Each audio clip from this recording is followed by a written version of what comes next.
Welcome to the Market Pulse podcast. I'm your host, Thomas Aliff, member of the Equifax Risk Advisors team. This group identifies economic considerations, leverages data analytics to translate into industry insights and recommendations, ultimately to support our clients during economic uncertainty while uncovering growth opportunities in consumer credit risk. I'm pleased to have an opportunity again to meet with our esteemed colleagues, the economists Amy Cutts, Rob Westcott, and Mark Zandi. How's everybody doing today? Good, good. Doing How you great. doing? Glad to be here. Awesome. So of course, there's many questions that we could, have, the opportunity to, to ask you. But why don't we just, dive in and get started? And maybe I'll throw this one out to Amy first.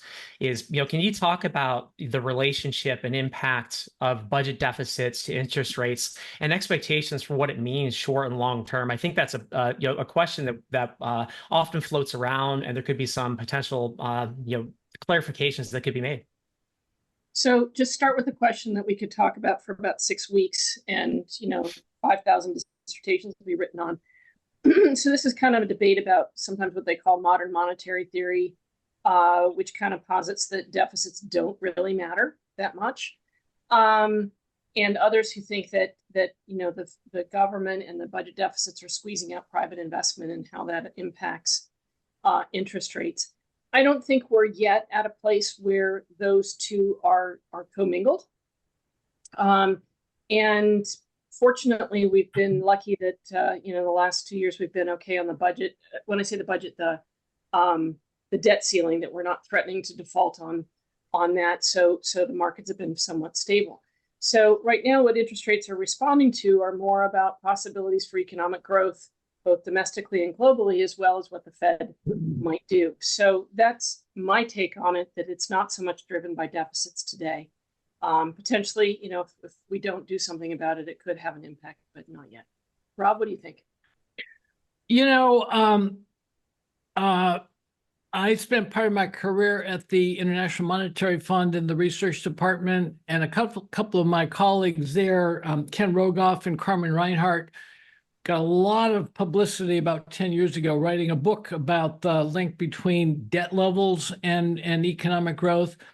And I think many economists at the time and for forever have thought that these two are inversely related, that if your debt goes too high, it'll hurt economic growth. They had a little problem that their numbers weren't run quite carefully enough, and they were kind of lampooned for having done this analysis. They said that if your debt to GDP ratio got to 90%, it was the road to ruin. And I don't think it's anywhere near as simple as that. At its core, though, I think the two things are related. Countries that run persistently large budget deficits and have growing debt levels, they do put themselves at risk of lower economic growth. I think of it as like skating on ice, and you're on a pond. And if you have a high debt level and high budget deficits, the ice is getting thin, and you don't know exactly when you might break through. You might do fine for a year, 3 years, 5 years, but I think that higher debt levels and higher deficits do raise the risk that you could break through. And I think most economists still very much accept that view. I love that metaphor, Rob. Can I use it? Can I use that metaphor? You can. You'll pay a little royalty, but I'll do that to you. Like a good business person, yeah. Just my 3 cents on it. A good rule of thumb: for every percentage point increase in the nation's debt to GDP ratio, it adds a basis point, maybe 2 basis points to long-term interest rates. By the way, that's an estimate from the Congressional Budget Office, CBO, the guys that do this for a living, and very consistent with our modeling. So just to give you a sense of what that means, if you take the CBO forecast for the debt to GDP ratio, assuming no change in policy, it goes from 100%, I'm rounding obviously, 100% debt to GDP today to 160% 30 years from now. By the way, that assumes the Trump tax cuts expire, which they won't, regardless of who wins. But let's just go with that. That's a 60 percentage point increase. Let's just say it's 1 basis point for every percentage point. That's 0.6%. The 10-year treasury yield will go from today it's sitting at 3.90. It'll be, you know, you can do the arithmetic. I mean, much higher. And it's not linear. It's not like, you know, it may be 2 basis points today, but if you're out with a debt to GDP ratio of 150 or 200%, 20, 30, 40 years from now, the impact on interest rates could be even higher. Final thing I'll say is, because it is nonlinear, there will be a point at somewhere down the line, probably centered around what Amy brought up with the debt limit or some other issue with regard to governance, where investors begin to think, oh, these guys aren't going to pay me back in a timely way. And then you get a crisis and interest rates spike. And you maybe that's what's ultimately necessary, that crisis that ensues, that's necessary to generate the political will to make the hard choices that we're going to have to make here to address that long-term fiscal situation, which means we're going to need higher taxes and we're going to need spending restraint, both of those things to rein this in. And one thing, Tom. Yeah. Oh, go ahead, Amy. So one of the, excuse me, starting in about 15, 16, there's a pretty nice, maybe not quite linear relationship, but similar to that of the debt to GDP ratio and the unemployment rate. And so you sort of think of it as that as we get into recession, we increase fiscal policy responses, we spend more money, deficits go up, but then as the economy grows, the unemployment rate drops, the economic engine then pays back that deficit and things reduce. And it kind of goes on this nice little curve. But starting about 2016, 2017, it broke out from that. And we've been in this very low unemployment rate situation with deficits growing, which is not typical. And maybe that's a little bit more of the concern, is that, when it was that nice kind of automatic stabilizer, we didn't worry too much about that. And that's certainly what we learned in graduate school, spend money in recessions and save money in non-recessions, but we're not acting like that right now. And it's interesting you brought up the tax cuts, because, that was kind of a giveaway from the standpoint of if you really care about deficits, that was not the way to go. But now, it's going to enter a political aspect of it, not just the balancing budget. Well, thanks, everybody. So I guess, you offered your 3 cents just a minute ago, Mark. Maybe you can offer 4 on the next topic, because this is one definitely. Nickel for you, Tom. Nickel for you. Yeah, this is definitely the topic of interest for a lot of our audience, and of course I really want to hear all of you weigh in.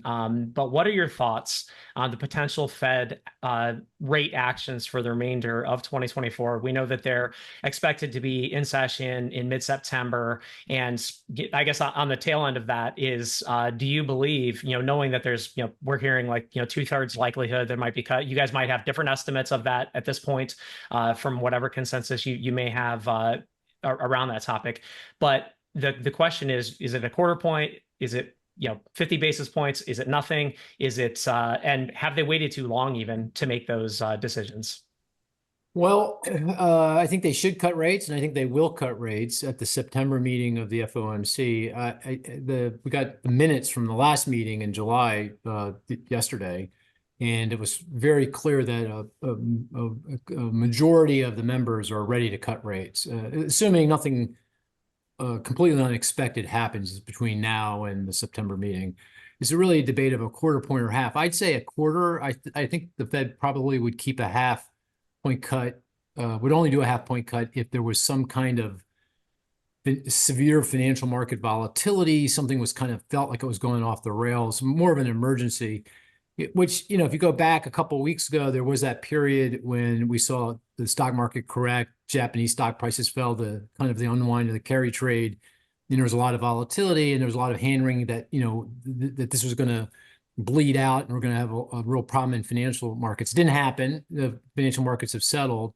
So I think at this point they go a quarter point, and probably a quarter point or so every quarter going forward until they get back to the what I would call the equilibrium rate, that rate at which monetary policy is neither supporting or restraining economic growth. That's it's unclear where that is, but it feels like it's somewhere around 3%. So I think they'll be cutting rates pretty steadily all the way through 2026, and they should have been, in my view, been cutting long ago. I mean, I think they've achieved their goal.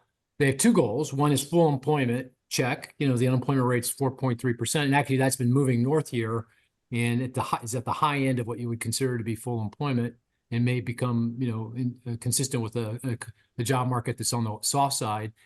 And on inflation, you know, they have a 2% inflation target, but, you know, in all intents and purposes, they're there. And if you throw out owner's equivalent rent, I want to go into the details, but you should, and there's a lot of evidence that they should be doing that. We're well below the 2% target. So if you buy into the view that the Fed has achieved its objective, its mandate, then why a 5.5% funds rate target? You know, that no one considers that to be the equilibrium rate, well above the equilibrium rate, and you're taking a big chance with something breaking in the labor market in the financial system. So they will cut rates in September, barring some really unforeseen events. They should cut rates consistently after that. About time. They should have been cutting rates, you know, months ago.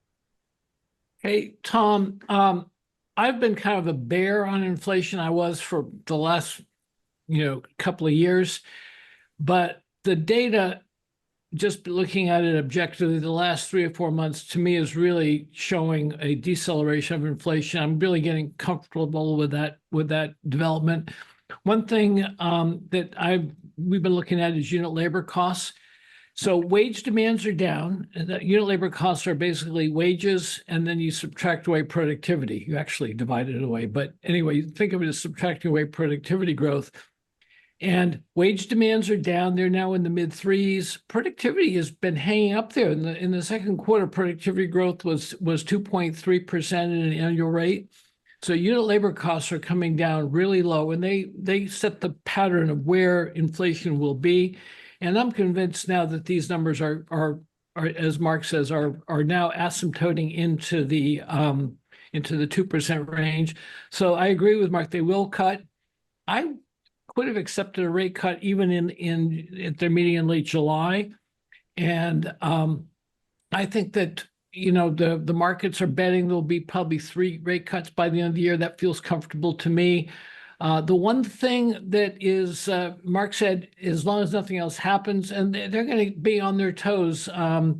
You know, if we see another really weak ISM for manufacturing, for example, like that, the last number was 46.8, which is a bad number for manufacturing. If we see a softer even employment number that we get in early September, you know, these would be, and if inflation comes in even lower, you know, like those could push more toward the 50 basis point cut in September even. Amy, what do you think? So I would just add to that the latest blue chip economic indicators gave a 93% probability of a rate cut in September. That was up from below 50% just a month or two ago. And that they're pricing in a 69 basis point cut. So, you know, that's their 3 cuts, basically. That's of 25 basis points each. But in some other conversations I've had with Fed economists, not members of the FOMC, but staff economists who perhaps have their ear, I was a little taken aback by, you know, the minutes that Mark just talked about indicated, you know, a good portion of the voting members saying July could have been a good time for the rate cut, but they ultimately came around and said, okay, we'll wait till September. But I got sort of a sense from these folks that at least maybe publicly, they're still very much saying, well, we're waiting for the data and that sort of thing, and don't want to make a mistake and come in too early. But even if they start cutting, and I guess part of this is that it's a policy change. It's not just the action of cutting the rates, but it's a commitment that they're going to, you know, be moving in that direction for the foreseeable future. I just kind of get the sense that they don't want to indicate that there's leaning or commitment that way, which is a little surprising to me, given, you know, where the data is. I follow the same things you do, Rob. I've been watching the National Association for Credit Management indexes as well, and there's a lot of weakness in the business sector. A lot of businesses not getting paid. You know, accounts going to collections. A lot of business bankruptcies are back up to pre-pandemic levels, perhaps exceeding that. You know, we won't have the data for a few more weeks, but so I kind of look at that and I see a lot of signs of weakness, maybe not full on recession. Maybe we're at that soft landing, a little bumpy. But I think if they delay much longer, then they're going to have a hard landing.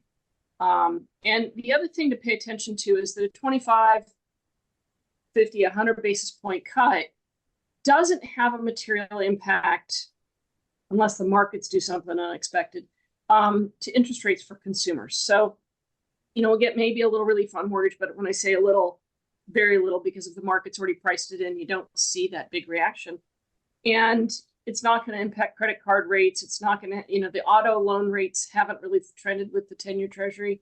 So I don't see that as being an immediate plus for consumers. Maybe a little relief on banks, maybe a little relief on some businesses that have to renew some lending, but it'll be a while for that to trickle through. Yeah, just a quick follow-up on that. How long do you think it typically takes for things to trickle through that where, I guess, there's some immediate things people might see with just like interest rates on like CD accounts or, things like that. But as it moves through like things like mortgage, auto, like how delayed is that? Well, I would say typically 6 to 9 months.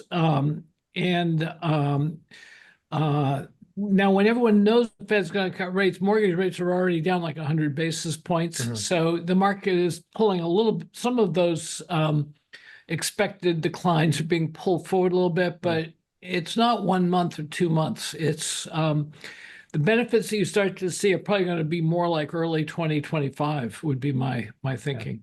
But we should see immediate relief, right? I mean, the small businesses, they have prime rate bank loans. Prime rates tied to the funds rate, that should come down. Consumers have credit card rates that are tied to short-term interest rates, home equity lines of credit, consumer finance loans, they should start to come down. Mortgage rates fixed mortgage rates are down because the 10-year treasury yield is down to 3.9, and that's anticipating what the Fed's going to do. Auto loan rates are starting to come in. So, and it's another reason why the stock market's at a record high, right? I mean, and housing values are as high as they are. So I agree. There's a lag here, but I would expect to see immediate relief, for consumers, particularly lower income households who've taken on a lot of debt, credit card debt, consumer finance debt, when inflation was, particularly high. Yeah, I don't mean to imply there's no effect, but I think if your interest rate on your credit card's 25%, 24 3/4 is not a lot of relief. I'll take it. I'll take it. I'll take it. Yeah, I know. I mean, it certainly matters, but if you and the other thing is that they don't always go down in the same way that they go up. That's true. The market responses aren't there. But to your point, Tom, CD rates have already come down. So my family just renewed a CD, a 7-month CD, and it was already down 1 full percentage point from where it had been. Oh, wow. So, the banks are already preparing for that. And so, we'll see some movement there, but it's going to take a lot of rate cuts for us to all go, wow, this is really different. So what is that? What is the really different rate cut that you see? Well, I think that's what Rob was talking about is, we'll see that in early 2025. So if it's 25 basis points each meeting, it's every 6 weeks we see 25 basis points. And, once it gets to 100 basis points, 150 in auto loans and things like that, that might make, a big difference for somebody. One thing to point out is credit card loan rates, last I looked, 22%. That's on cards that are paying interest. That's a record high. And that's the spread between that and, any measure of cost of funds is as wide as it's ever been. So in the current political environment with the focus on pricing, I wonder, whether credit card companies might not be a little quicker to bring in those rates than they typically have in the past. I wonder. Good question. I guess we'll get that experiment. Yeah. That's all. It's going to be a really interesting thing to watch because it's been a long time since we've had sustained rate cuts in America. So we economists can be updating our calculations as we see what happens. I agree with Mark. Some interest rates are just going to fall immediately and costs will come down. That's great. When I talk about 6 to 9 months, I'm thinking more about like, new car loan rates drifting down a little bit. It takes a while for like married couples, say, to start debating. They have a 8-year-old car. Can they afford a new one? It's kind of like, well, I don't know. They were getting really expensive. Maybe now we can start thinking about looking for a new car. It's some of the effect of lower rates takes a while to work its way into consumer decisions, especially on major purchases like that. You know, Rob, I might take the other side of that this go around. Again, it will be very curious to see how it plays out. But, vehicle prices are falling really fast, right? So you can get this combination of falling vehicle prices, lower interest rates. And in fact, I've observed that people are putting off vehicle purchases, because they know the Fed rates are coming and they know the vehicle price is going to fall even more. And they're kind of waiting for the bottom. So, we might be getting and gas prices are back down. We're back down to $3.40 for a gallon of regular unleaded. We may actually see, vehicle sales pop here more than anticipated, but really be really interesting to see how that plays out. I'm really interested in that. By the way, I'm waiting for a car to come in, so I'm in that market and thinking about these calculations just like you're talking about. And so are you waiting? Are you waiting for vehicle prices to fall further? I'm waiting for supply to come in. Supply to come in. Yeah. So even now, there are still some supply problems, but I do think we'll start to see some. This will be a pretty interesting case to see how quickly people respond and how quickly it works its way into decisions. So, Tom, we have to do this 6 months from now. We'll see whether Mark's more right or I'm more right. Okay. We'll definitely have to do that. Yeah. So I did have a question about that though, because I did buy my son. So I'm someone who bought a car for my son, right? So he's a teen driver, needed a car before August, and because he started his school, and with our situation, it's just much more convenient because he could take the little brother out to baseball, all that stuff, right? So the question I have with vehicle, I guess, prices dropping, through those situations and potential interest rates, falling as well, knowing that the interest rate that I had, I qualified well, fortunately, good. I have fairly, I have okay credit. Maybe you should have talked to good employer if you didn't. But anyway. Yeah.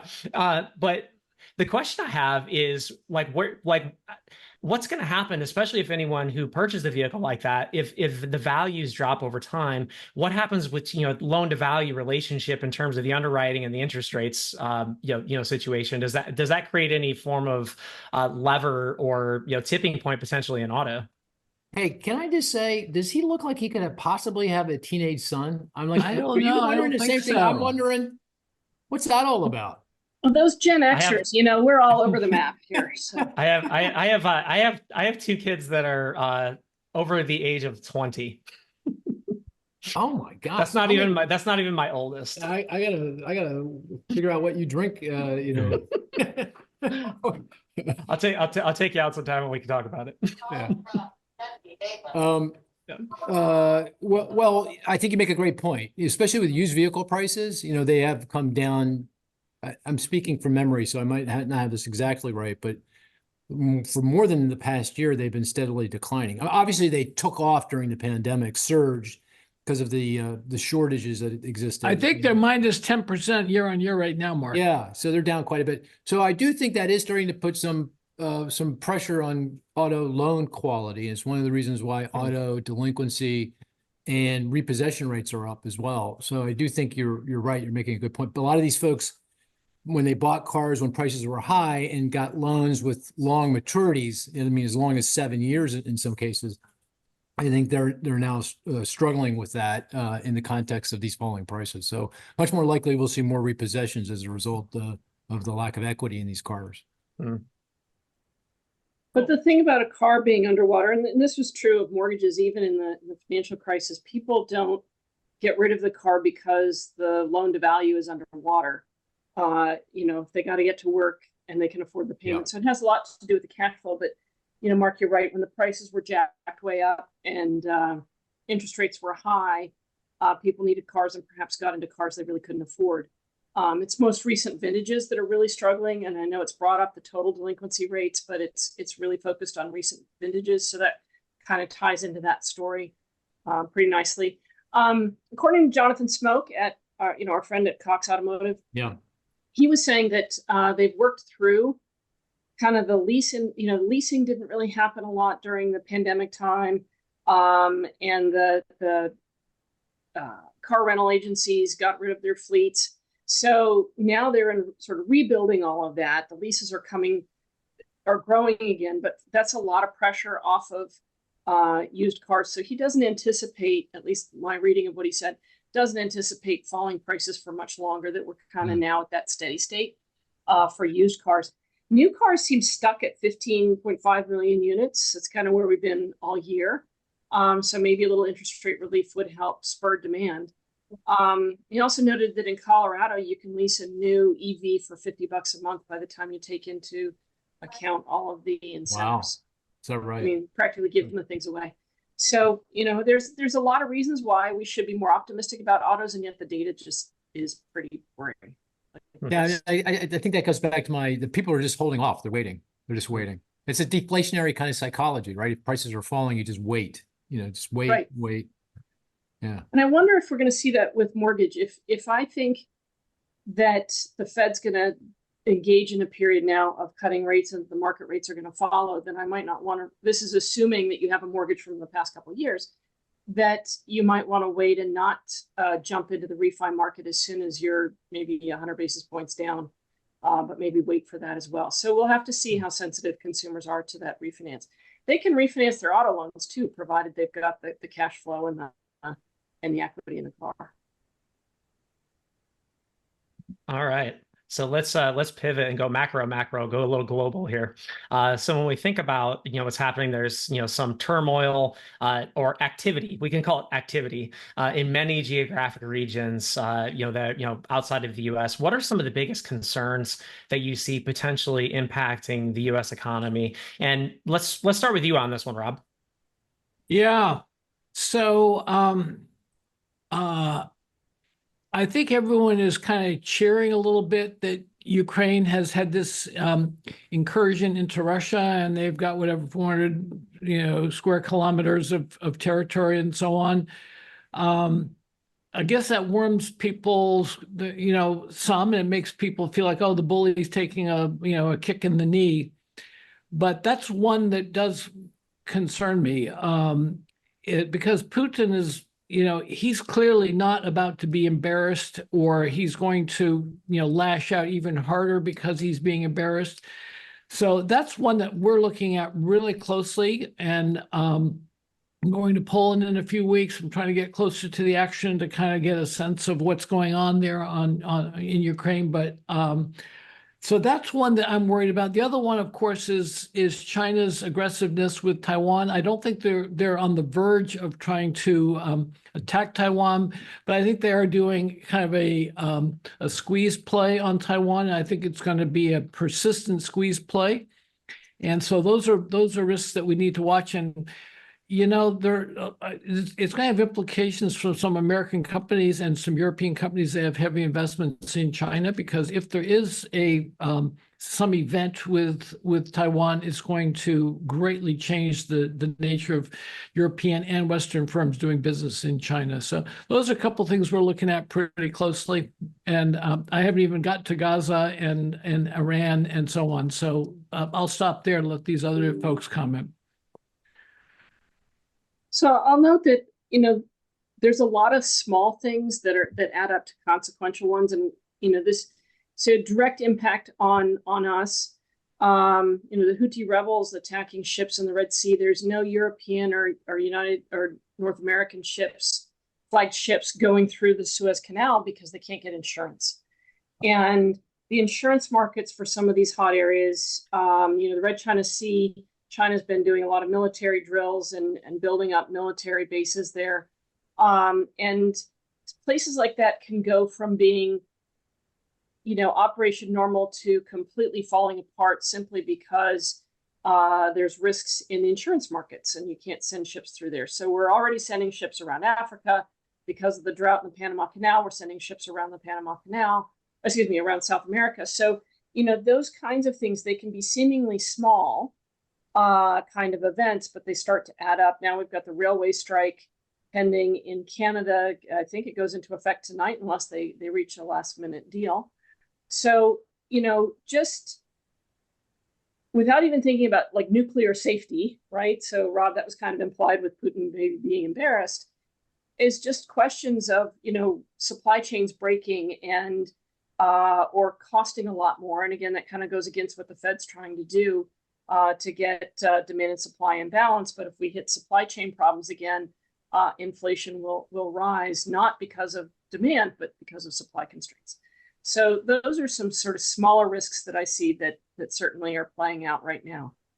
But just say two things. One, there's always geopolitical risk. There's never a time when there isn't, and I'm not so sure it's higher today than it has been in times past. You know, it could very well be the case that because the media is on all of this immediately. It's, we're seeing it immediately in our social media and the information feeds that we get, that it just feels like there's more risk out there. I'm not sure that there is. I think it's equally unsettled overseas as it always has been, and in other times been even more unsettled than at times that exist. I remember when I was a kid, we would run drills where we'd run under our desk because in preparation for a nuclear bomb landing on us. Talk about geopolitical risk. That felt like a bigger deal. The other risk is anything that caused the key channel back to the United States of geopolitical risk in most cases is just oil prices. If something upsets oil supply across the globe, disrupts it, and oil prices go higher. Even though we produce a lot of energy oil here, it still does a lot of damage to our economy very quickly. Nothing hurts lower income households faster than having to pay more for a gallon of regular unleaded. Then they have to make some really hard choices. Do I pay my credit card? Do I pay on my auto loan, or do I, not put groceries on the table? So I think that means for me, anything that's going on in the Middle East is probably the most significant, serious, potential geopolitical threat.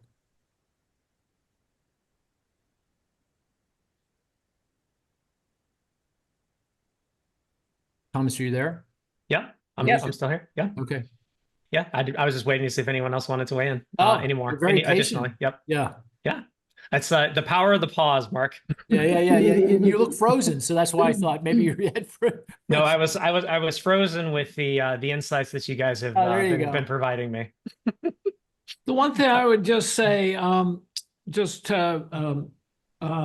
is actually the economic slowdown in China, I think, is greater than people realize.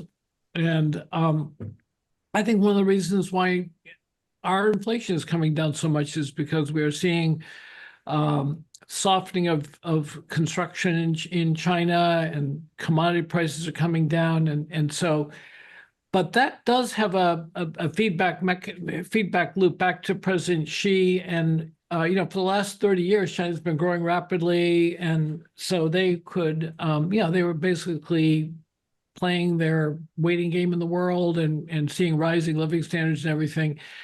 And now we have a pretty clear economic slowdown and falling population and a number of other factors that make China suddenly nowhere near as anywhere near as optimistic about China's prospects now. And that can have when you have leaders for life with slowing economies is generally not a good combination. So, I think we do have a few new dynamics here, which is something we're seeing with Mr. Putin also. So anyway, I think we are actually at somewhat more elevated risk for possible bad things. By the way, a mild international problem is actually good for American bonds, and it's good for the dollar and so on. So it has to be something that if it's just kind of a bad day or a couple of bad days, generally the world rallies and wants to buy American things. So it would take something more serious to that actually damages America. And there are a bunch of American companies that have 25% of their revenues in China, or even 40% in a few cases of Fortune 500 companies. Those are the kinds of things that I think are, some risks that we need to keep an eye on.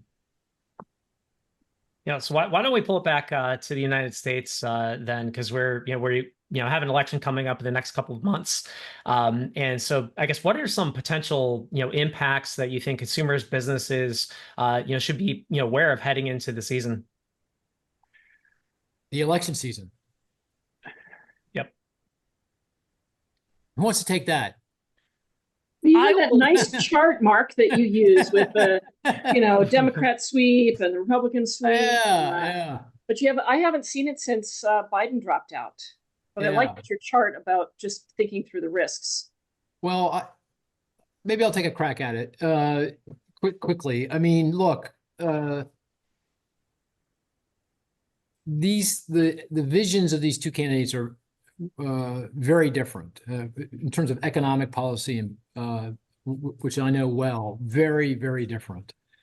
President Trump, and the one thing I'll say about President Trump that's I think key to recognize is that whatever he says he's going to do, he's going to do. Now, he may not do it to the degree he says he's going to do it. Maybe some of it's political posturing, some of it may be negotiation, just trying to make a point. But at the end of the day, based on what happened back in his first term, he's going to do what he says he's going to do. So what does that mean? Higher tariffs. We're going to see higher tariffs. Maybe not 60% on Chinese imported product, but they're going to be higher tariffs. We are going to see some deportation of undocumented and unauthorized immigrants. Not 11, 12 million, but there's going to be some of that that's going to occur. He's going to seriously think about how he can influence monetary policy. I mean, he said this 2 weeks ago. He's on board with the president having input into a setting of interest rates, and that obviously historically has not worked out very well. He's going to cut taxes. The tax cuts that he implemented under his first term that for individuals that expire at the end of 2025, he'll make them permanent. And now, obviously, a lot of this assumes it depends on what the makeup of Congress is and how much latitude he has there. But a lot of the stuff he can do under executive order. He's going to cut corporate tax rates. So you kind of add that all up. And by the way, the tariff revenue that he generates, and he'll generate revenue, right, because it's a tax on American consumers, that'll go partly to paying for the tax cuts that he's envisioning for individuals and corporations, but not all the way. It'll add to the deficit. So straight up macro theory, you add that all up, tariffs, labor, pullback in labor supply, unfunded fiscal support, stimulus in a full employment economy, and that adds up to inflation. That means higher inflation. Now, ultimately, the Fed's going to fight that. The Fed's always going to get 2%. So what it also means is higher interest rates. So it's going to be some combination of higher inflation or higher interest rates. So that's what we're going to get under President Trump in one form or another. If it's a President Harris, again, it really does depend on the makeup of Congress, but she's going to focus on, and she came out with her plan about a week ago, more housing supply. She's going to give tax breaks to builders to build more housing supply because we have a housing shortage, and that's created an affordability crisis. She's going to cut the earned income tax credit and the child tax credit. These are the credits for low income. The EITC is for low income working Americans. She is going to keep the tax cuts for folks who make less than 400K and allow them to rise for folks that make over 400K. And she's going to increase corporate tax rates. She's talked about price gouging, but if you go look at that, I can't quite figure out what that means. In terms of the actual, well, what does it mean actually? I can't figure that out. I'm not in favor of price caps or price restrictions. I don't know that she's talking about that, but it's something else that she brought up. So, if you look at her policies, it does not add to deficits. The tax revenue she raises more than offsets the cost of all the other things that she has proposed. So, take those two things. Those are two very different visions for the economy going forward. So, a couple of comments. First of all, we're in the short run, we're in the funny season for politics. And so, blaming food companies for inflation, we all know that CPI was up 2.9% year on year in July. Food at home prices are up 1.1% in the last 12 months, July on July. So food is actually a source of disinflation in America, not inflation. And if you really look at even the profit margins of like grocery companies, food companies, over the last 3 years, their profits did bounce up some in 2022. Prices were up sharply. Food prices up 20 in 2022. but they're not really driving inflation now. So this is a kind of a funny season for, talking about things like that. The other thing that's a funny season is talking about how we're not going to tax tips for workers. I mean, that's just a bad policy. And, people say it when they go to Las Vegas to try to get votes, but it's not really a good policy. Only I think about a third of all people working for tips don't even pay any federal income tax. It's more of just a talking point.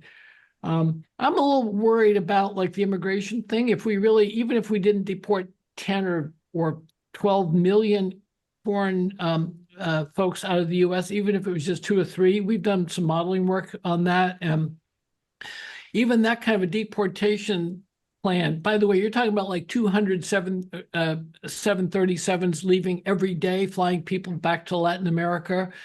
And even that takes like a couple of tenths real easily off GDP growth. So rather than like 2.4, you grow 2.2% a year, something like that. So that would be a negative for GDP. So I think businesses are concerned about that. One other big question is, what's the future of the IRA? I think many people would say, if Republicans take over the Congress, if President Trump is reelected, the IRA will be dead. And I'd just like to point out, I don't necessarily think that's going to be true. I think some elements of IRA may go, like the $7,500 tax credit for EVs may go. But a lot of red state governors really like the subsidies coming from IRA. Governor McMaster of South Carolina, he keynoted a conference here in Washington a few months ago on the future of EVs. There's a lot of EV companies investing a lot of money in his state of South Carolina, and other states, Tennessee, Ohio, a lot of red states, Georgia, have gotten a lot of money from IRA. And so I don't think you just are going to necessarily turn off the IRA, even if it's President Trump. Amy, what do you think? So I would add to that, it's all nice for political rhetoric to say that you're going to get rid of all the undocumented workers in the United States, but there's a whole lot of businesses, including Republican-owned business, where the business owners lean Republican, where that labor supply is incredibly important. And you get rid of all those workers, and suddenly we don't have anybody to pick our strawberries. We don't have anybody to do a lot of the things that have to get done. The National Association for Business Economics just surveyed, probably the 3 of us participated in that, the NAID policy survey. And one of the things that came up in there was north of 70% of economists say we need to increase both visas for high-skilled workers and for low-skilled workers. And, one of the reasons why we end up with so many undocumented ones is we don't make it possible for them to be here legally through the visa programs. So I think, we'll see how this all plays out, but I don't see how, other than sort of spiteful rhetoric, the deportation of our labor supply is a good idea. And I would even imagine that we might see some pushback from businesses on that. Cool. I know, Mark, you had to go here in a second. So what I want to do, maybe I'll just pop into the last question, and if we want to weigh on anything else, and then you can drop when you need to. Okay. Yeah. So I guess, and then we can come back and add anything else on that, the last question, if anyone wants to. So I guess is where, considering, the economic factors that do get a lot of attention and some that don't get a lot of attention. One example, I was always remarked by the, Robert F. Kennedy's things that he said about GDP years ago, where it doesn't necessarily account for the health of our children, the quality of our education, joy of play, or the beauty of poetry. Things like that. If they are, receiving additional, I guess, merit, what is not getting a lot of attention today? Oh, wow. So did we lose Mark, by the way? I think we lost Mark. He had to go. Oh, okay. So, I think that we talked a little bit earlier about when budgets start to get tight and what do you have to cut. And, once again, at least in my area, starting to hear talks about how we don't need arts education. And I keep thinking about, there's a lot of conversation about the value of a 4-year college, and, people should be going to trade schools. And my son just started high school. And one of the things I remember back to the time that I was in high school was taking shop class. And you might say, well, why would I do that? Well, if you're going to be an engineer, you need to know how to build stuff. It's not enough to know math and physics. You actually have to know how to work with steel or wood or those kinds of things. And so as we talk about getting rid of arts education and again, some of these trade school applications in schools, because we're all focused on academics, I think that is very short-sighted and undercuts the productivity of our labor supply. Rob, what do you have to say? So one thing that we've been paying a lot more attention to is I'll call it America's Forgotten Counties. And there are about 3,200 counties in America. And we've looked at, and there's more economic research being done on forgotten counties. Many people are defining a forgotten county as counties that have, go over the last 20 years, they've had less than half the population growth of the overall country and less than half as much median household income growth as the rest of the country. And the way we look at the numbers is about 970 counties that could be called America's Forgotten Counties. So these are counties, many of them are rural, and they had a terrible 20 years from 2020 to 2022. They actually have gotten a revival. COVID in some ways helped them quite a bit. They got people working remotely could move to rural areas. They got stimulus checks, and in a lot of these rural counties and forgotten counties, a $1,200 stimulus check actually was a big benefit. One other thing that they've been getting is IRA funding. A lot of the subsidies for semiconductor plants and battery plants and all this are going to rural counties. So I think they've kind of fallen off our radar screen. And I actually think that we are seeing signs of revival in America's Forgotten Counties. They're not all just Appalachia, by the way. A lot of them are in Illinois and in Ohio and in Michigan and in Indiana. And so they're a part of the country that I think is still under stress, and they're still not doing as well as the urban areas and the higher growth areas.